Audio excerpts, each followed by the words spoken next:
If I had to change the flag of Quebec, I would change the fleur-de-lis and cross for just a canoe and the flag. I think it's something that appeals all the adventures of our past. It's the masterpiece of native engineering.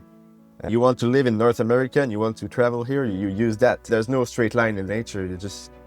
You follow what is there and you observe North America as it was made. You don't change it. There's an humility in the kind of travel. You don't pretend to adapt the world to you, you adapt to the world. That's Bruno Forest. He is a canoe and kayak guide, paddler, filmmaker, author, and in 2025, he led the RCGS Expedition of the Year, a 1,200 kilometer journey from Tadoussac on the St. Lawrence River to Waskaganish on James Bay, all in cedar canvas canoes that he helped to build.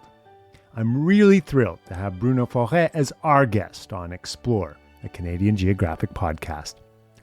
Welcome to all you explorers out there, armchair and in motion. I'm your host, David McGuffin.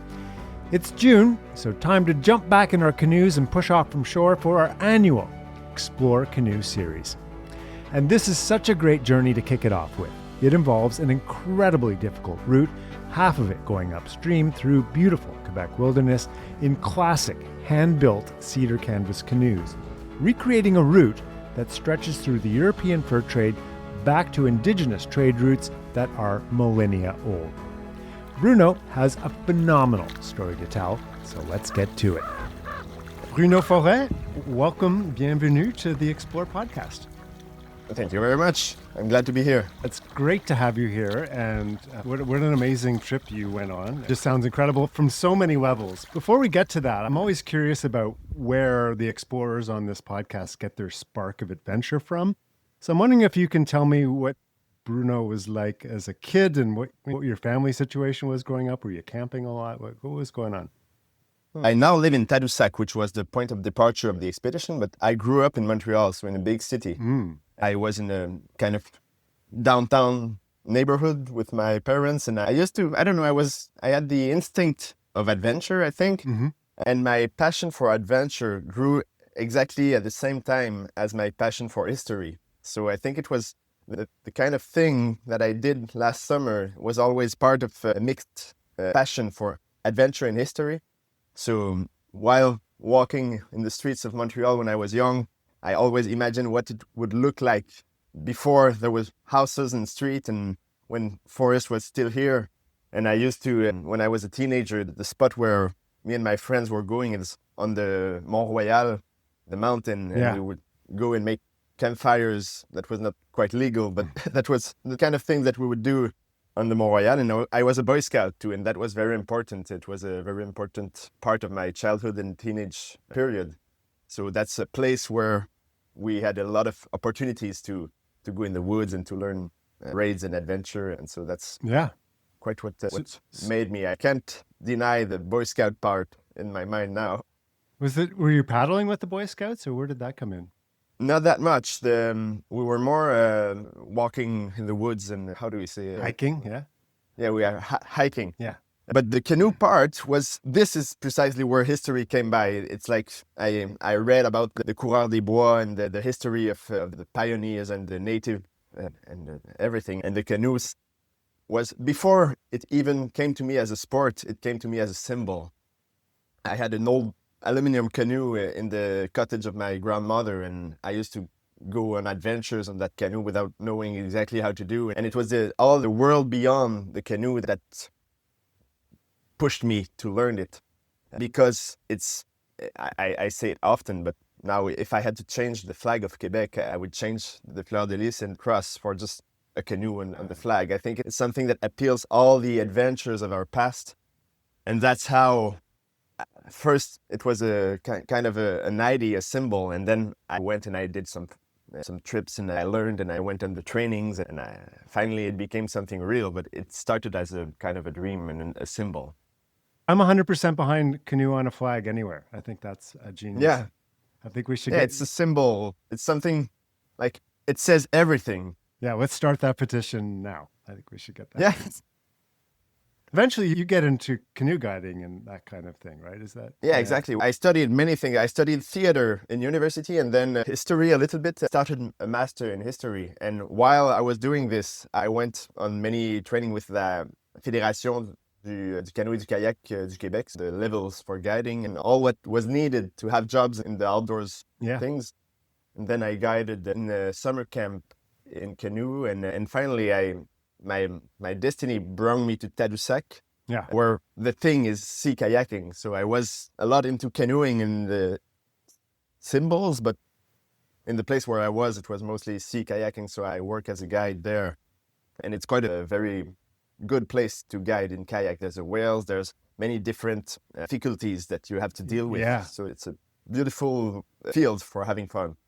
But still, I was always haunted by canoe specifically. It's like it's not exactly the same thing. And I prepared while being in Tadoussac, and this expedition was part of why I decided to stay in Tadoussac. I dreamt it for so long in my mind that I knew I wanted to build a base camp in this Tadoussac. Precise village. Yeah. And then the preparation of the expedition went on. So Tadoussac, it's a beautiful spot. It's on the north shore of the St. Lawrence, right? And at the bottom of the Saguenay River. And exactly. It's a very small village where 800 people to live there all year long, but it's very touristic too. So we're very well known. People in France know about Tadoussac, and in the summer it becomes a perpetual party. So let's get to Tadoussac then and this adventure. It's a canoe trip from Tadoussac to James Bay.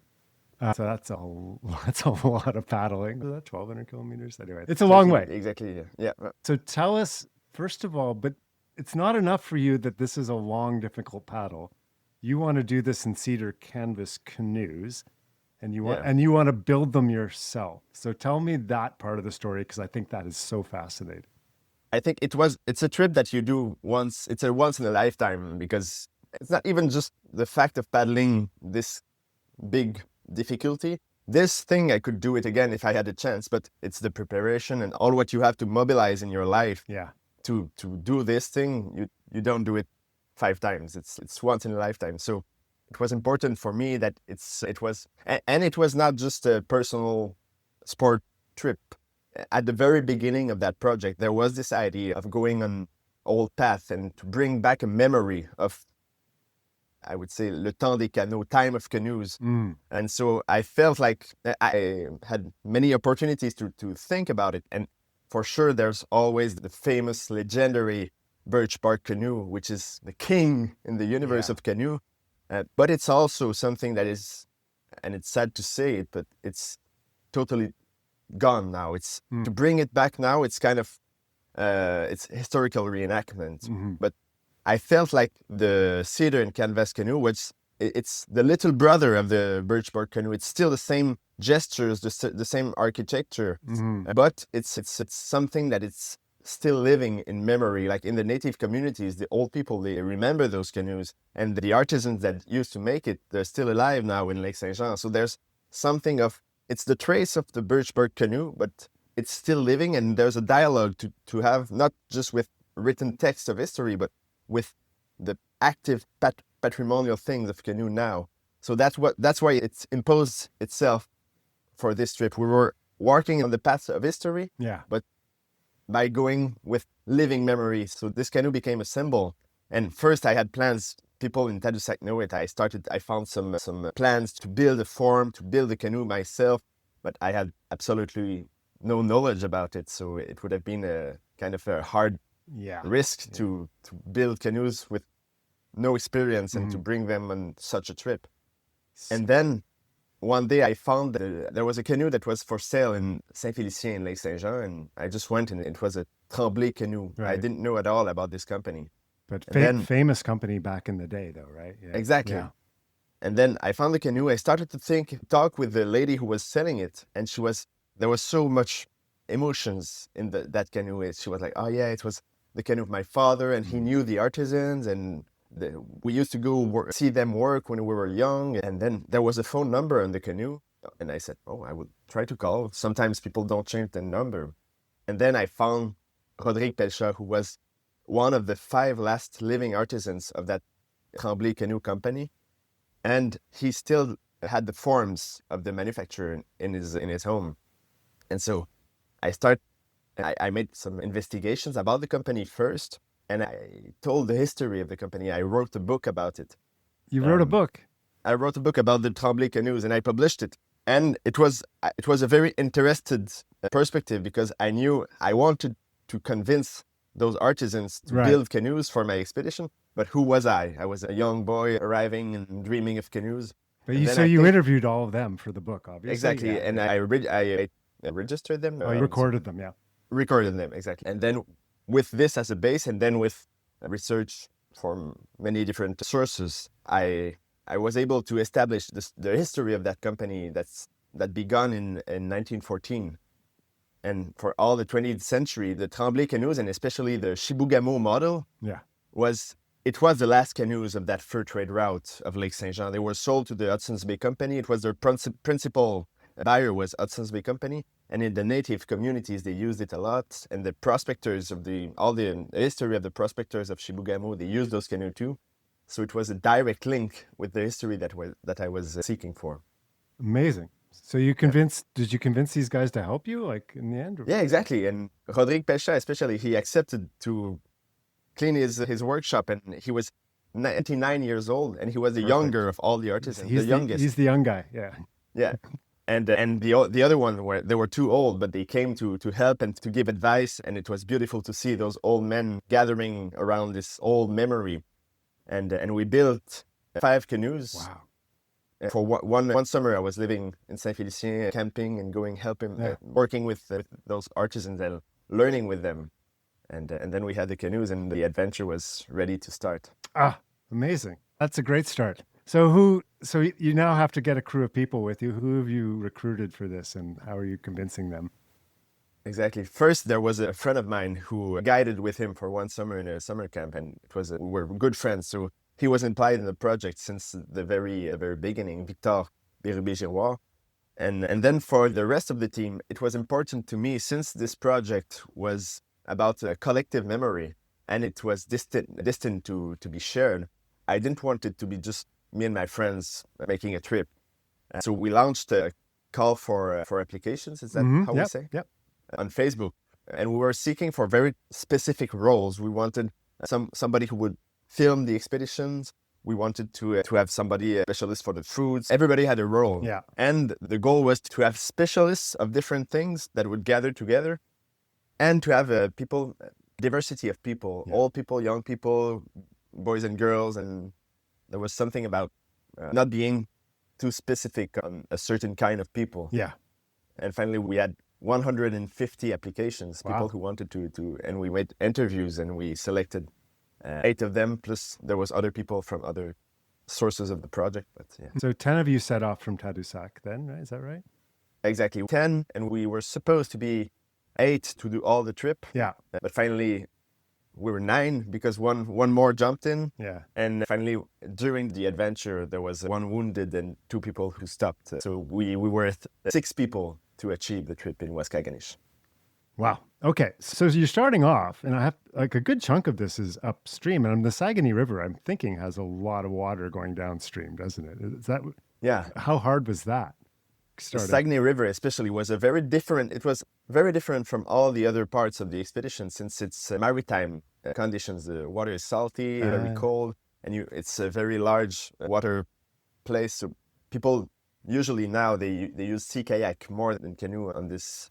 And luckily, it's a place that I knew very well because I was guiding around, being in Tadoussac. Mm-hmm. And on the Saguenay River, we were always on the tides, so we would navigate on the tide that was going up. Yeah. Because the current inverses, and then we would stop and wait for the tide to go down and start back. So we were living like two shifts per day. Yeah. And it was a very fun. There was navigation difficulties, but it was a very fun and easy part, I would say. Maybe the easiest of all our expeditions, since there was no portage at all. And we were fresh and stopping in the villages and meeting people, making activities with the children. And it was the honeymoon of the project. The difficulties were after. Were after that. So after So how far, that's interesting. I didn't even think about the tides affecting the river like that. So how far up would that carry you with the tides? The tides, they go almost to Chicoutimi. Oh, wow. Yeah. But at a certain point, they're not affecting you so much. Yeah, But that's amazing. So I'm guessing up past Lac Saint-Jean, is that where things get difficult? yeah, after Lac Saint-Jean, then there's the Ashwaubenon River, and going all up to Lake Mistassini, you're mostly going upriver, and it's not little rivers like the Ashwaubenon, the Shigobish River. It's monstrous, and I knew it would be hard, but some days we would do 3 kilometers and work Just dragging? 10 hours dragging, and the portage. Many of the portage, especially on the part that's named Rivière Chigobish, portage are disappeared now. It's people don't use those rivers anymore. And then even where there are some portage, because people only go down the current, so you don't portage the same length and the same places. Some rapids that you don't even think of when you go down in canoe. When you go up, you can't. You have to portage or to haul the canoes or.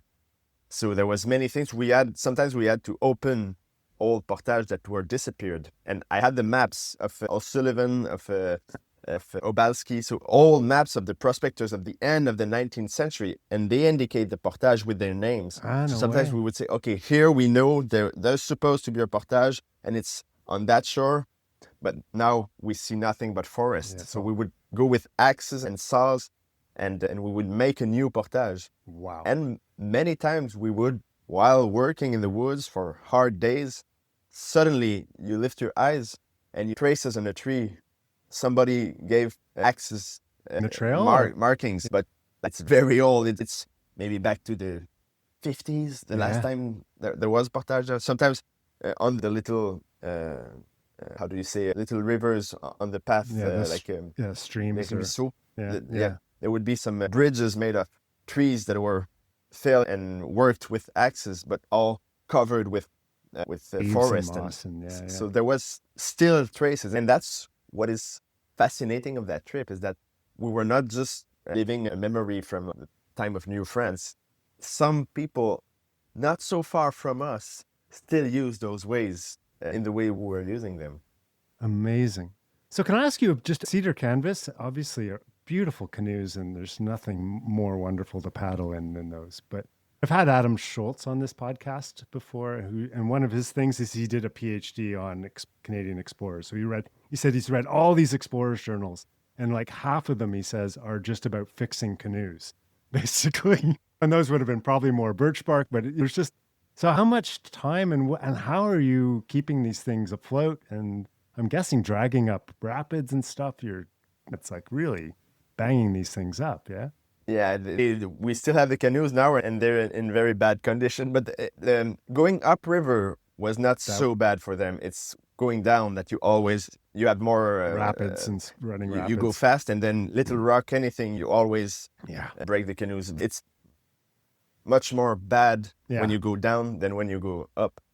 But we had something that I don't know how they did back in the days, but we had a very good thing that's called gorilla tape. And the canoes are not covered in gorilla tape. That's hilarious. That stuff. So that was the principal way of fixing the canvas. And when the wood itself was broken, cracked, most of the time it's not so bad. You can endure it until the end of the trip. But it was every night gorilla tape patching, and there's nothing else we would do. You can just think of, I do whitewater, but in Kevlar canoes, obviously. And we're always talking about painting rocks, eh? You're just going boom off a rock. And Exactly. So are you? And you would think differently. And that's something I'm glad we had cedar and canvas canoe, since something in our project was about being very loyal to the way of traveling of the ancients. And when I say that, we were not costumed. We didn't, we were in the modern days, but the canoe was the link between the past and the present. And I think it changed a lot the way you think your travel. You don't take the same risks. You don't give the same love to your canoe. There's a kind of, it's almost spiritual.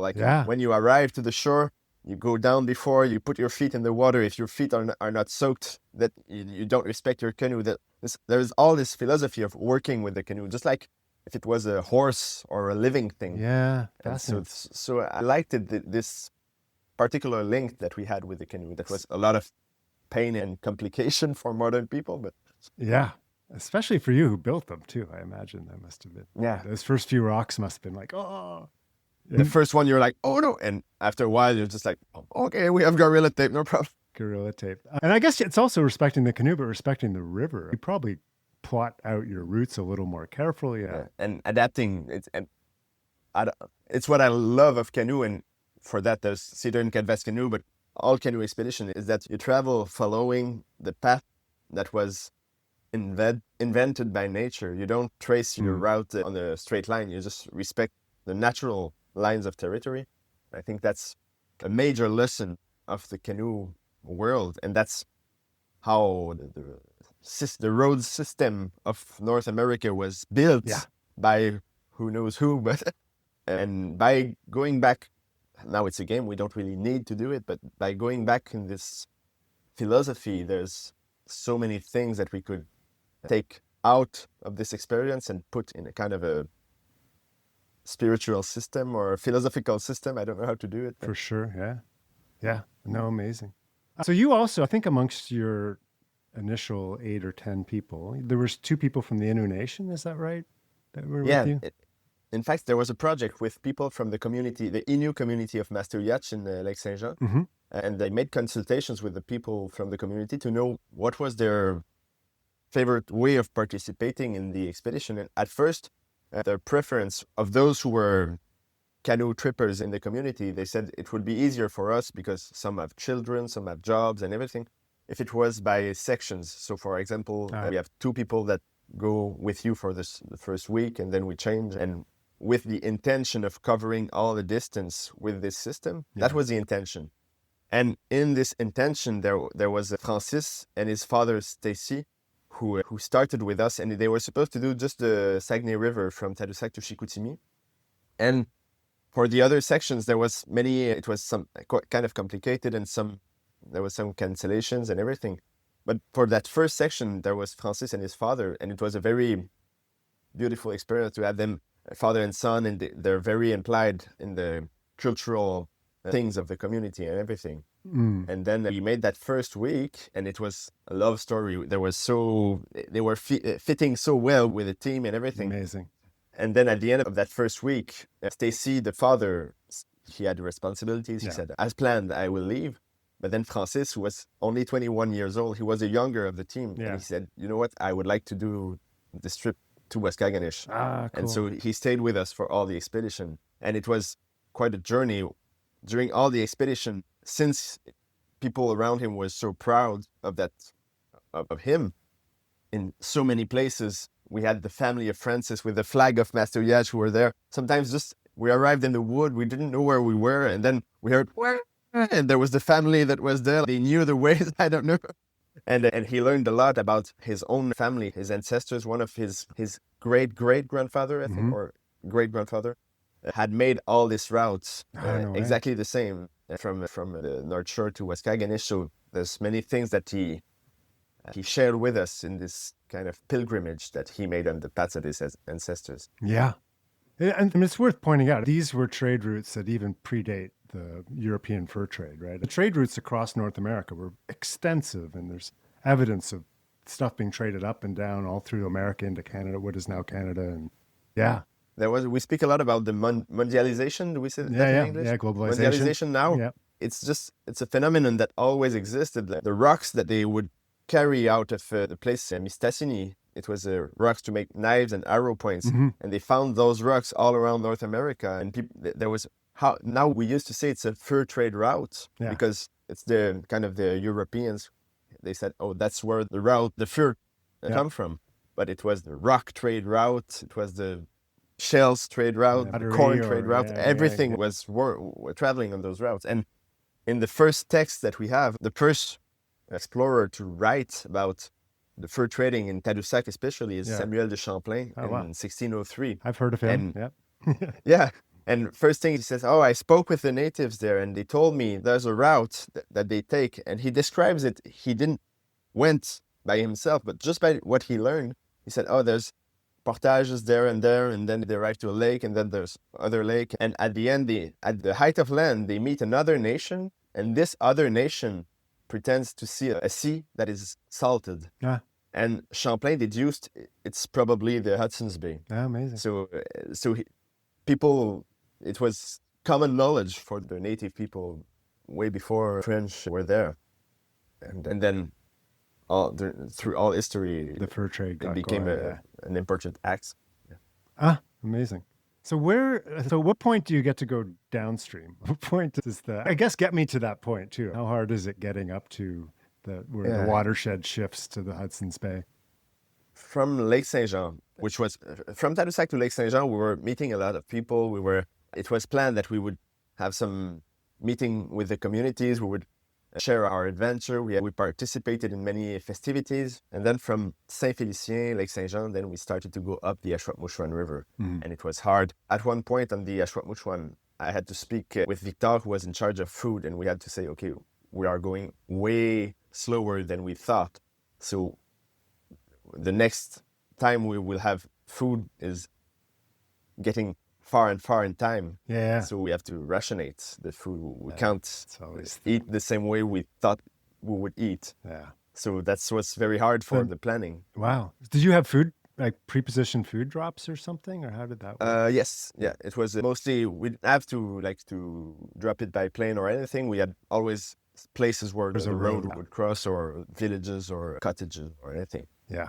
But then we had to plan food since it was going off slow.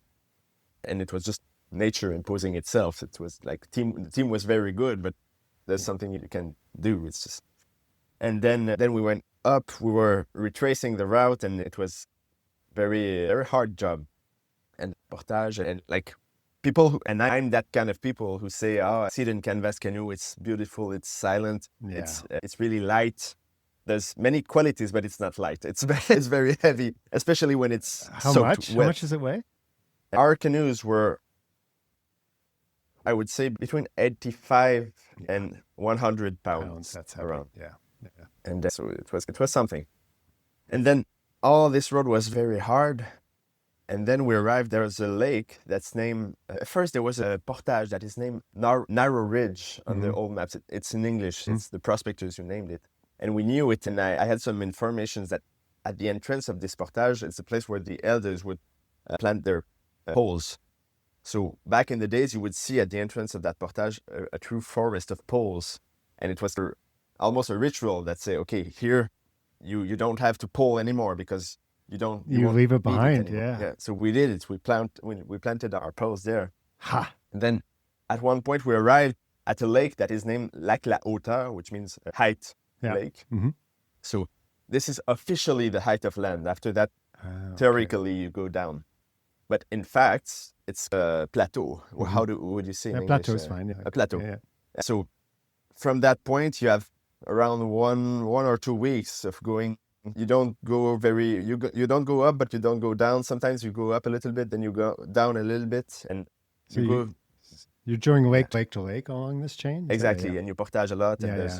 And then you arrive to the Lake Chibougamau, which is a very great lake, and then the Lake Mistassini. And we stopped in the Cree community of Mistassini, and from that, it was a switch of the travel. Then you went on this very vast Lake Mistassini, which is, I would say, one of the most iconic, legendary places I've seen in Quebec territory. It's just so great, so vast, and something feels different. It's not the same, and that's how I saw all the James Bay part of the adventure. Mm-hmm. It's like, it feels familiar since, yes, it's spruces and rocks and things that we know, but still it's another country, truly. There's so many things that are different. Yeah. And from the Lake Mistassini, the travel began. We were only 6, the last person who left in Mistassini. Mm-hmm. So we were only 6 from that. And from that, it's another travel that we lived. We were not fighting against anything. We were just going down, and it's rough because you're in nature, but I don't know, there was something. It's the part of the travel where everything went. You're in the flow. You're in the flow, right? You're literally in the flow. Yeah. Can you describe that moment when you feel the water carrying you finally for that first time? I think the Lake Mistassini was that shift. And we stopped. There was so many rituals. There's an island on the Lake Mistassini. It's named the Island Manitunuk, and people. I asked some questions in the community because I knew in the old texts of like the Jesuits of New France, they said there's some superstitions that you have to respect with this island when you pass, and those believings are still present now. And they told us, they said, when you pass to this island, you don't look at it too much, and for sure you don't point it with your finger, because the wind will come up and the storm will be very hard on you on the lake. And even some people spoke of a great kind of dark cloud that comes over your head, and it's a demon, or you don't know exactly what it is. And so you have to respect. You don't point it. You don't stop. You just there's no reason to mess with that. There's no reason. And we respected it for sure. And after that, you arrive to the Lake Mistassini is named from what we know because it means Mishte Ashini. It's a great rock, and there is a very great rock that when you arrive there, it's like it's a monument, and I felt like it's the heart of the lake. There's something about this place, and people used to give tobacco when they pass by. Yeah. And so there's all this. It's a magic place, the Lake Mistassini. And after that, then we were doing what we didn't do for all our expedition, which was canoeing. Not walking in the river hauling a canoe, but canoeing. And there was the rapids and all the pleasure and fun and sleeping on beaches, and everything was easier. And we saw many animals too, because like what? You start to be very, very far in the north. Mm-hmm. So at all, we saw 6 woodland caribous. Oh, beautiful. We saw a wolf too. And animals there's a special thing that happens. Since you're in a canoe, I don't know if they recognize that you're human. You're like a big fish with 2 heads. Yeah. And animals were curious of us. The wolf was just looking at us passing, and there was those strange interactions with animals that are very nice to live. Beautiful. What you're describing sounds very spiritual in a lot of ways. And also having Francis with you. Were you making tobacco offerings, or were you doing things like that en route? Yes, at the leaving of Tadoussac, we had a friend of mine who's a Matthias Mack from the native community of Pakwashipi on the lower North Shore, who I used to live there when I was younger. I went for kind of a travel, and I had a tent there. So I have a good friend of them, and he made the ceremony of the benediction of the canoes when we left. Mm-hmm. And he gave us a tobacco bag, and he said, use it when you need on this trip. So at some points, we respected that tradition. And I was also smoking a pipe, because it's a universe that I wanted to be in. So it was easy to have access to that tobacco. And for Francis, it was very important.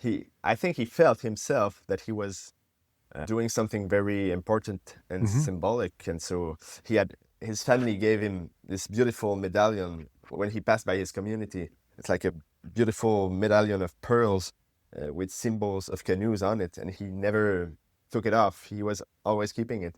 And like the canoe giving, the tobacco givings was part of this universe. How long to get to Chibougamau? How long is that?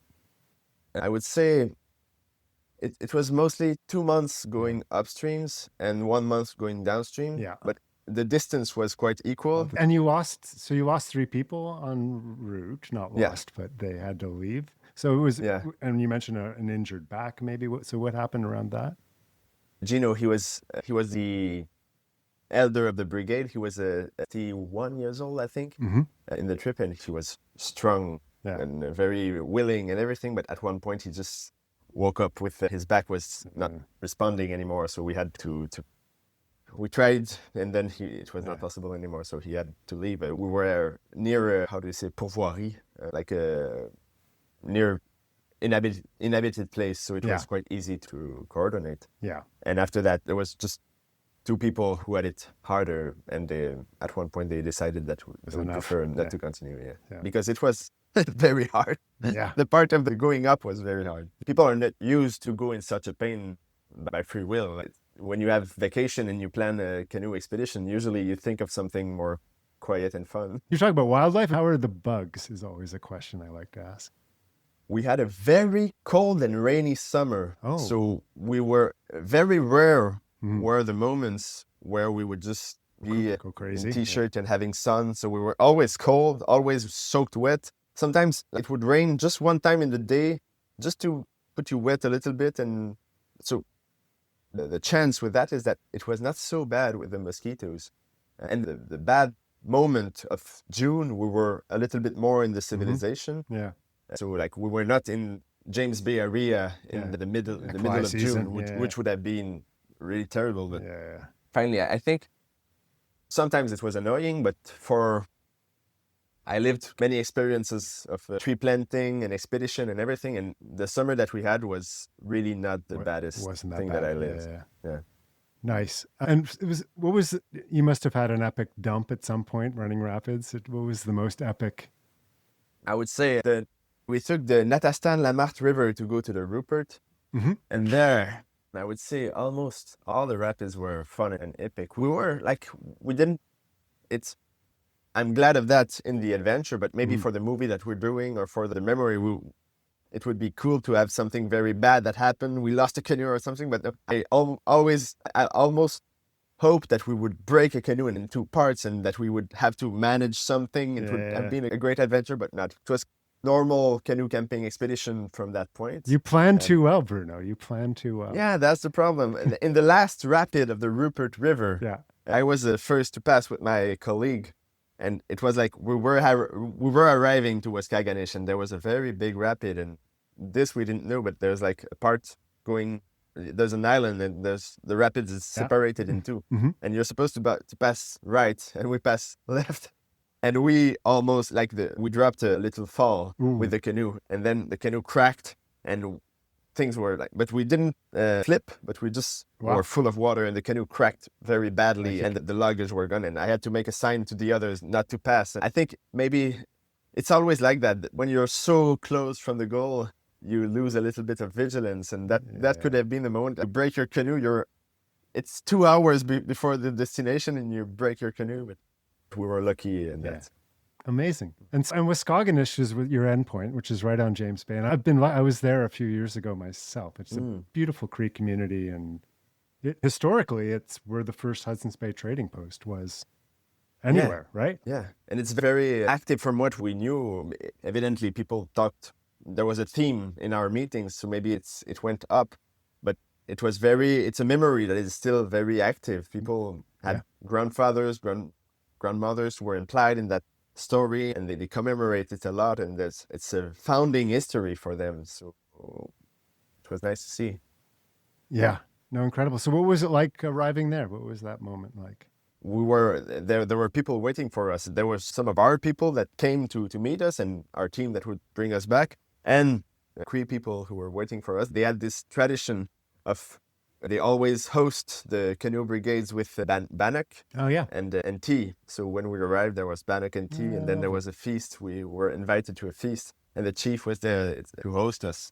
And so it was a very beautiful moment. And then after that, sadly, when we arrived in Waskaganish, we had a little bit of good climate. And then the next day, it was stormy and cold. It was like fall arriving in a very bad way. So it's like we were camping, and it was a little bit, people were not going out so much of their houses. So we didn't stay as long as we would have liked in Waskaganish. The plan to go back there, maybe with the movie, to go and to close the circle and to meet them again. Show them all again. Yeah. No, we had more time with the people from Mistissini and Old Nemaska too. When we arrived in the Lake Nemaska, there's a Cree community that the community has been moved in the 60s, I think, or 70s. I don't want to say it. I think it's the 60s. They moved the community to another place. Yeah. But they used to go back to their old place in the summer, and they have cottages there, and it's like a gathering place now. Yeah, nice. And when we arrived there was a big gathering, and it was beautiful because it's not a reservation, it's not a community, it's just like the place where they gather now. So it's very traditional feast. They fish for sturgeon. They invited us in so many different activities, like working on the sturgeons to make the feast, and then playing bingo. And so we just that was a very good meeting. So welcoming, the communities up there, I've found. It's crazy. Yeah, no, absolutely. And when you arrive by canoe, it's like there's something. And the cedar and canvas canoe, I remember when the old ladies saw our canoes, they all gathered around, and they were taking it and watching it. And we saw that they had the eye, like the memory. It's something that they know very well. And so when you get to Waskaganish, This is early September, and you've been out for 3 months. Did you stay in a hotel there? What did you do? What's that first night in a bed like? It's strange, especially for me. I would say that there's the end of the expedition, but there's also the end of a project that is so important, and so it takes so much place in life. So it's thinking of, okay, I didn't die in the project. I have to continue doing things after that. How do I manage the next months? What's the next thing? So yeah, I think there's all a podcast to do or a book to write about coming back from an expedition like that, a great expedition, and Re-emerging into that. Re-emerging, yeah, actually. Exactly. It's always a weird experience, isn't it? Yeah, clearly. Yeah. So in Waskaganish, we were still in this world. Yeah. But then you go back home, and then you're facing something. It's so much. hard. There's so much stuff going on too, right? The beauty of being on a canoe trip is you got to go down the river and you cook your meals and you put up your tents and you take down your tents, and there's a rhythm to it that doesn't exist in a city. Yeah, and there's a precise mission. Like, you know exactly what your mission is, a number of kilometers. There's no existential question. Brings many reflections about all those strange adventures that people can live. I even thought once, like, people who went to war. Yeah. And nobody likes war. It's not good war, but there's something in this difficulty that maybe, like, they know what they do, and then when they come back, there's something. Yeah. So focused, right? The focus is gone. Yeah. No, totally. That's it. And so tell me about the movie. You shot the whole thing. This whole trip you were filming the whole way. And what's the plans for that? Yeah, there was Margot she was in the expedition. It was precisely her role to film, and we had some other cameramans who came too in different places. So we have very good footage. I think we have 150 hours of footage. Oh, no. Now we have to make a movie of 75 minutes, 90 minutes maybe. I'm presently in Montreal because we're working on this footage, and we hope to have it done for fall, maybe winter. We have a producer now, so we're making all the paperwork and thing, and the movie. I think it will be a very good movie. Yeah. I think there's something, because it's not just an adventure movie about like having a goal and doing an athletic performance. There's so many things, so many cultural things and thoughts that emerge from this world. Yeah, it's very pretentious maybe, but I hope it. What we were talking about, what is the canoe, the symbol that can be the canoe, and all that comes out from this world of canoeing, link with nature, link between the communities and everything. If there's some of it that goes out of the movie, I will be very happy. Can you expand on that? What is it about the canoe itself and the act of canoeing that you connect to? What is it that you love about it? I would say first there's a link with the ancestors. It's so native. It's the masterpiece of native engineering. And since it's a masterpiece that nobody did better, it became very fast. You want to live in North America and you want to travel here, you use that. It's just like you adapt. And the French used it, and then the English, and then anybody who would travel. Before we took power over the land, before we started to have the dynamite and the way, the cutting through the power, it's just like you adapt to the old culture of the place. And just like we immigrate here, we take the elements of culture that are there, and then you adapt to the nature, because the canoe, there's no straight line in the nature. You follow what is there, and you observe North America as it was made. You don't change it. There's an humility in those kind of travel, I feel, because you don't pretend to adapt the world to you. You adapt to the world, and then you're on your knees. It's like it's a prayer. You're paddling on your knees, and then there's something in the gesture. When I guided people, especially in kayak, I used to say there's a French. It comes from a movie in kind of a sentence that says, I would try to, in French, it's quand le doigt montre le ciel, l'imbécile regarde le doigt. It means when the finger shows the sky, the idiot watches the finger. Yeah. And I used to say that to people. I said, don't forget, yes, we have a beautiful kayak or canoe, and it's nice, and it's plastic or Kevlar or I don't know, and it costs a certain amount of money, and we can make skills with it, of I don't know what, but that's not the point. It's just now you have your canoe, you have your kayak, watch around. That's why we're here. It's where it brings you. Yeah. And after that, there's just I'm speaking with words, but in the feeling of paddling and being on this kind of moving water into all this world, there's something like I feel like a meditation. And I've never been that spiritual guy who meditates in his free time, because I don't have this patience. I won't sit and meditate. I would think of so many things. But by canoeing, you have something to do. You do something, you're active, but your mind is free to. So I feel it's like a kind of a meditation. It is for sure a meditation.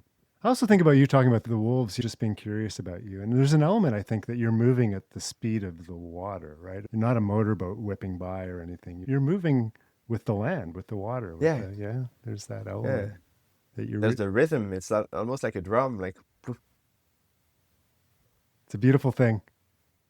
Listen, thank you so much for sharing this experience. What an amazing trip. And I can't wait to see the movies. Is there a website we can follow the movie, or where it might be yes, going? we have a website, which is, to be honest, not very active, alamerdsnord.com, but we are most active on Facebook. Okay. Our Facebook is alamerdsnord.2025.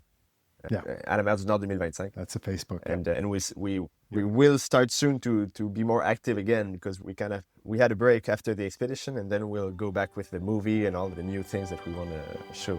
Fantastic. I will keep an eye on that and recommend everyone else does too. And best of luck with the movie. It was a great pleasure, David. And thanks to all of you for listening. Keep your comments and questions coming in. We love to get your feedback. Do you have canoe trips planned for this summer, or ones you want to tell us about from summers past? If so, let's hear about it. Got a canoe adventure disaster story to share? We'd love to hear that too. You can do that by writing a review in the section where you listen, or by sending an email to explore@canadiangeographic.ca. And let me give my regular plug to get yourself a subscription to Canadian Geographic magazine if you haven't already. Along with being Canada's #1 paid subscription magazine, it is currently nominated for six national magazine awards, because the quality of the journalism and photography and editing is just that good. And it's only $28.50 for a year, which gets you 6 issues delivered to you and unlimited digital access. It's great value. You can sign up at cangeo.ca/subscribe. You'll be happy that you did. So until next time, when we'll explore again, paddles in hand, I'm David McGuffin. I think right now we're enjoying very much looking back at the Earth, and it's just a fantastic experience, and I just can't wait to get back and start telling people We about left Simpson about June 10th with the fur brigade, consisting of a number of yacht boats, each manned by 10 voyageurs. For us Inuit, it means that Inuit oral history is very strong. And we flew low over every inch of the country that could be. We were hoping that he would fire at us. I guess 160 dives or so. There are shrimp, fish swimming around outside. We had some